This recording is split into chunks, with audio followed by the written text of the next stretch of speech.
اهلا وسهلا بكم في قناه طبخ بنت امل. نتمنى تلقاكم هذه الوصفه في احسن الاحوال. اذا كنتي اول مره تشوفوا القناه نتمنى تشتركوا باش يوصلكم الجديد. اليوم ان شاء الله بغيت نشارك معكم وصفه من ألذ الوصفات اللي يمكننا نوجدوا بها اللحم على الطريقه المغربيه. وصفه ما كتخطاناش في المناسبات، في الاعياد، ولا جاو عندنا الضياف العزاز. والحيمه يعني غنديروها في الكوكوط، كتجي مدغمره ومحمره ومقليه بداك الدغميره اللي كنديروا فيها مع كل الخطوات. المبتدئات اللي عمرهم ما وجدوا هذه الوصفه هذه فعلا كتجي كتحمر الوجه، وكتجي الحيمه فتيتيه وبنينه بزاف، لذيذه في حقيقه ما تشبعوش منها. خليكم مع المقادير والطريقه نتاع التحضير. بالنسبه للطريفات ديال اللحم اللي غادي ندير انا، غندير هنا عندي رجله ديال العجل، يمكن لكم ديروا كذلك رجله ديال الغنمي. غادي نحتاج التوابل، واحد المعلقه كبيره مقببه ديال السكينجبير، شويه ديال الابزار، شويه الملحه، وكذلك الخرقوم. عندي هنا طريفات ديال اللحم، عندي تقريبا هنا 3 كيلو ديال اللحم، والزعفران شعره اللي نقعته في الماء غير من المزبوز. صافي غادي نوضع في اناء هاد الزعفران مع التوابل. فديما سكينجبير كيكون كتر من التوابل الاخرى باش كينسم لنا وكيلذذ لنا طريفات ديال اللحم. وطبعا غادي نشرمل الحيمه في هاد التوابل هادو، وغادي نخليهم، يمكن نخليهم حتى ليله كامله باش كيجينا اللحم بنين ولذيذ. وعاد من بعد نطيبوه.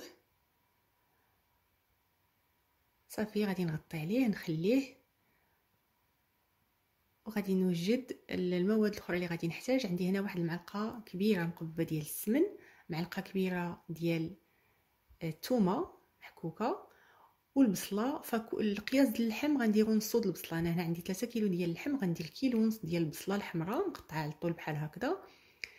القزبور تقريبا واحد ربطه كبيره ديال القزبور يعني طري مربوط، وزيت البلديه باش غادي نصب. انا غنصب غير بزيت البلديه، غنحتاج تقريبا واحد الرابعه ديال الزيت باش كتجينا يعني الحيمه لذيذه. وكنلقاو فين نقليو داك البصيله ملي كطيب اللحم.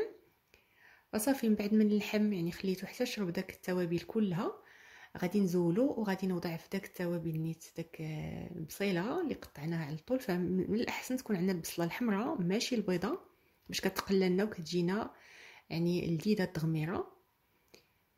صافي غادي نوضع البصله في الكوكوط، غادي نوضع داك الطريفات ديال اللحم، السمن الحر طبعا، القزبور والزيت البلديه، وغادي نوضعوا شويه ديال الماء، يعني كيف ما كتعرفوا البصله كتطلق الماء. صافي طبعا الثومه، وغادي نضيف شويه الماء، نغطي عليه ونخليه حتى يعني هاد الحيمه كطيب. ففعلا هاد الحيمه كتجي لذيذه ومغريه بداك الدغميره اللي غادي نديرو من الفوق، يعني ما شهيتكم فيها كيف ما كنقولوا. صافي هنا من بعد منين طاب داك الحيمه كتجي بحال هكذا. غادي نزول داك الطريفات ديال اللحم،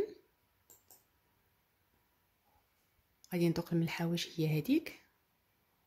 صافي وغادي نبقى يعني نقلي شويه داك المريقه. هذا القزبور حتى هو غادي نزولو، نخليه غير يبرد شويه ونعسرو حتى داك المياه ديالو كتجينا المذاق ديالها لذيذ في المرقه. وغادي نقلي شويه هاد المرقه حتى كتولي بحال هكذا، يعني ما نخليوهاش تنشف بزاف باش نلقاو فين نحمروا داك اللحيمه. صافي ملي كتولي بحال هكذا الملحه كتكون عندنا هي هذيك، وغادي نوضع طريف ولا زوج نتاع اللحم، وغادي نبقى نشرمل فيه. ملي كيدغمر من هذا الوجه عاود كنقلبو على الجهه الاخرى وكنخليه حتى كيشرب هذيك لاصوص داك الدغميره، كيجي فعلا شهوه منه. صافي غادي نبقى طريف حتى نكمل الكميه كلها ديال داك اللحيمه. وهنا من بعد ملي كملت كلشي وضعتها في الطبسيل، وكتكون داك الدغميره كيف ما كتلاحظوا حتى هي كتجي معسله ومغريه من الفوق، وكتجي فعلا لذيذه. يعني الناس اللي كيعجبهم اللحم وكيعجبهم اللحم يعني مالح وغير في الكوكوط ما نحتاجو لا فران لا والو، فعلا وصفه كتجي شهوه منها. شاء الله نتمنى تجربوها، انا متاكده غادي تعجبكم. صافي، وغادي نزينها من الفوق بالبيض مسلوق وباللوز اللي حمرناه. تاكلوها بالصحه والراحه. نتمنى هذا الاقتراح هذا يكون ان شاء الله عجبكم، تجربوه وتخليوا لي الاراء ديالكم والتعليقات ديالكم. ما تنسوناش بالدعاء ديالكم. نتلاقاو في وصفه قادمه ان شاء الله. شكرا جزيلا على الدعم ديالكم وعلى التشجيعات ديالكم، وفي امان الله.